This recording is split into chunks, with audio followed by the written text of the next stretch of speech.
గురుకుల విద్యా సంస్థలకు సంబంధించిన టీచింగ్ స్టాఫ్ హైదరాబాద్లో తిష్టవేసింది. మాసప్ ట్యాంక్లోని డీసీసీ భవన్లో ఉన్న హెడ్ ఆఫీస్లోని వర్క్కే ఇంపార్టెన్స్ ఇస్తున్నది. డిప్యుటేషన్పై అడ్మినిస్ట్రేషన్ నిధులు నిర్వహిస్తున్నది. ఇందులో వివిధ సబ్జెక్టుల నిపుణులు కూడా ఉండటం గమనార్హం.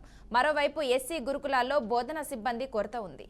కాంట్రాక్టు స్టాఫ్ను నియమించి బోధించాల్సి వస్తున్నది. దీంతో అడ్మినిస్ట్రేషన్లో టీచింగ్ స్టాఫ్ విధుల నిర్వహణ పట్ల విమర్శలు వస్తున్నాయి.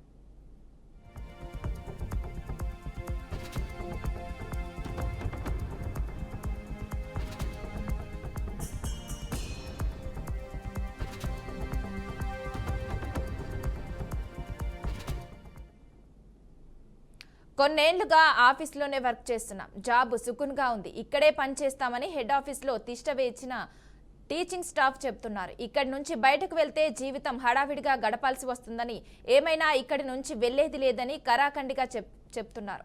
ఇక టీచింగ్ స్టాఫ్ను ఇక్కడి నుంచి రిలీవ్ చేస్తే ఎవరి ద్వారానో పైరవి చేసుకుని మళ్లీ హెడ్ ఆఫీస్కే వచ్చేస్తున్నారు.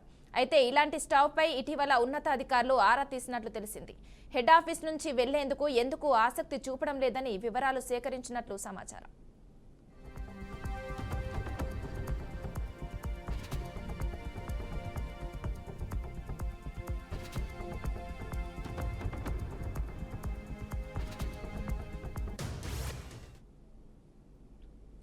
రాష్ట్ర వ్యాప్తంగా ఎస్సీ గురుకుల విద్యాలయ సంస్థ ఆధ్వర్యంలో 268 ఇన్స్టిట్యూషన్స్ కొనసాగుతున్నాయి.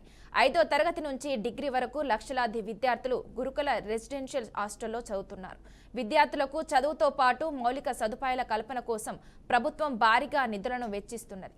10వ తరగతి, ఇంటర్, ఆపై చదువులకు కూడా సంబంధించి ప్రయత్నం చేస్తుంది. సబ్జెక్టు పరిజ్ఞానం ఉన్న బోధకులను నియమించింది. వీరికి పెద్ద ఎత్తున జీతాలు చెల్లిస్తున్నది. అయితే వీరితో పాటే సమానంగా వేతనాలు అందుకుంటున్న టీచింగ్ స్టాఫ్లో కొందరు రెసిడెన్షియల్లో విద్యార్థులకు పాఠాలు చెప్పకుండా డిప్యుటేషన్ పేరుతో హెడ్ ఆఫీస్ బాట పడుతున్నారు.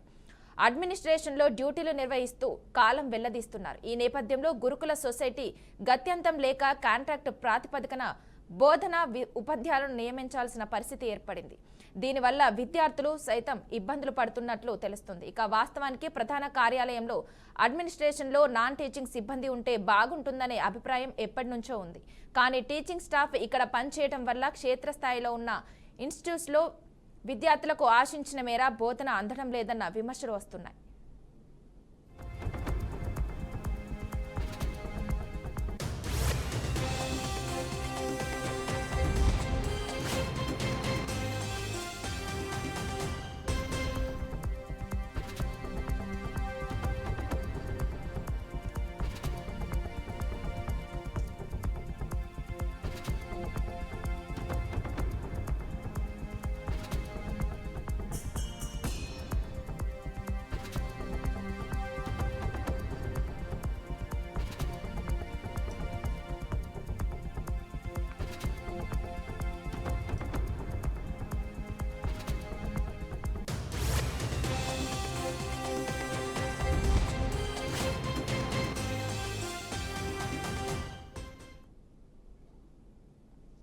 ఇక ఇదే అంశంపై మరింత సమాచారం మా ప్రతినిధి రాజు అందిస్తారు. రాజు, చెప్పండి.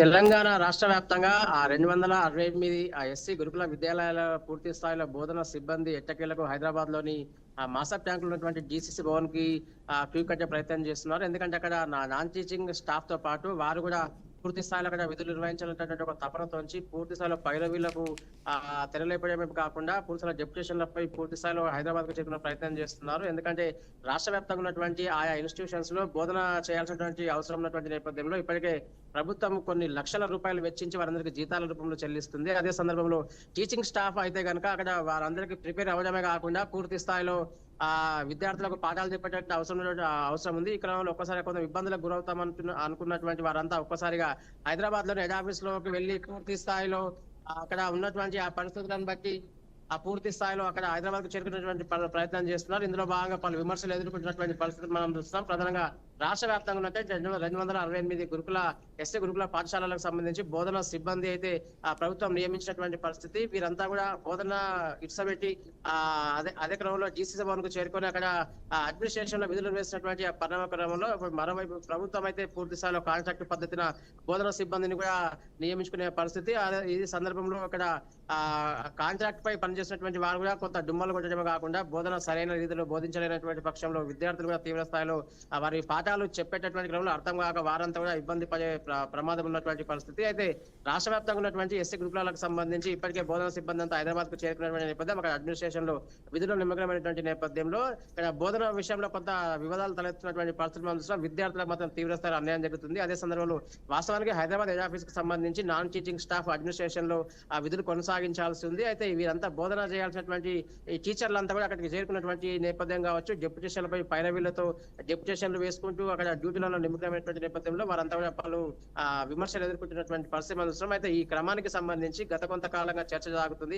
బోధన సిబ్బంది ఆ ఇన్స్టిట్యూషన్స్ లో పనిచేయాల్సింది పోయి బోధించాల్సింది పోయి హైదరాబాద్ లో చేరడం ఏంటి, అదే స్థానంలో హైదరాబాద్ ఉన్నటువంటి హెడ్ ఆఫీస్ ఉన్నటువంటి వారంతా కూడా ఆ సూపరింటెండెంట్ మొదలుకొని అక్కడ ఉన్నత స్థాయి అధికారుల వరకు వారందరూ బోధన సిబ్బంది కూడా ఎందుకు ఎంకరేజ్మెంట్ చేసే అవకాశం కల్పిస్తున్నారు అనేటటువంటి వాదనలు ప్రస్తుతం తెర మీదకి వస్తున్నటువంటి పరిస్థితి. ఈ బోధన సిబ్బంది ఆయా ఇన్స్టిట్యూషన్స్ లో బోధించలేని కారణంగా విద్యార్థులకైతే పాఠాలు అదేవిధంగా సిలబస్ సరైన సమయంలో పూర్తి కాకపోవడంతో వారంతా కొంతమంది ఫెయిల్యూర్ అయ్యే అవకాశం లేకపోలేదు. అదే సందర్భంలో విద్యార్థులు పూర్తి స్థాయిలో చాలా ఇబ్బందులు పడుతున్నటువంటి పరిస్థితి.